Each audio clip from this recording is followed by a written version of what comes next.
আসন্ন বিসিবি নির্বাচনকে নিয়ম বহির্ভূত হিসেবে দাবি করেছে আমিনুল ইসলাম বুলবুলের নেতৃত্বাধীন বোর্ডের নিয়োগকৃত আইনজীবী।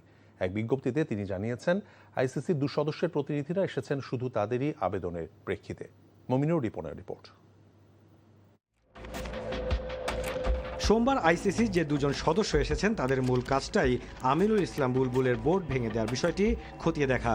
আইনজীবী মোকাররম মুস্তাকলাইন ও বিসিবির সাবেক সভাপতি আমিনুল ইসলাম বুলবুলের স্বাক্ষরিত এই বিজ্ঞপ্তিতে দেখা যায়, গত বোর্ডের 4 পরিচালকের সঙ্গে বৈঠক করেছেন ডক্টর মুসাই ও ডক্টর মুখলানি।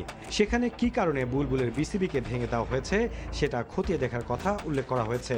এমনকি এই 2 প্রতিনিধির বাংলাদেশ সফর সম্পর্কে বর্তমান বিসিবি মিথ্যা তথ্য পরিবেশন করছে এমনটাও দাবি করা হয়েছে। 7 জুনের আসন্ন বিসিবি নির্বাচন হবে অবৈধ, সেটিরও উল্লেখ করা আছে বিজ্ঞপ্তিতে। এই অবস্থাতেও চলছে ক্লাব ও জেলা কাউন্সিলরদের নির্বাচন প্রস্তুতি। ক্রিকেট বোর্ডও রিবিল্ড হবে, এটা নিয়ে আমি একদমই চিন্তিত না, কারণ ক্রিকেট বোর্ড চালানো কোনো রকেট সায়েন্স না। এখানের মধ্যে ক্রিকেটারও থাকবে, এখানের মধ্যে বিভিন্ন শ্রেণী পেশার মানুষজন থাকবে। আমি এমন শতভাগ কনফিডেন্ট এই ক্রিকেট বোর্ড অনেক ভালো করবে, অনেক ভালো করবে। নির্বাচনে সরে যাওয়ার কোনো প্রশ্নই আসে না। আমরা ওই ব্যাকগ্রাউন্ড থেকে আসিনি যে কোনো নির্বাচনে দাঁড়াবো ওখান থেকে সরে আসবো। আপনি শেষ পর্যন্ত লড়াই চালিয়ে 100বার। বিসিবির ক্ষমতা নিয়ে নির্বাচনের আগে এটি নতুন আলোচনার খোরাক জন্ম দিয়েছে। Mominur Ripon, NTV news, Dhaka.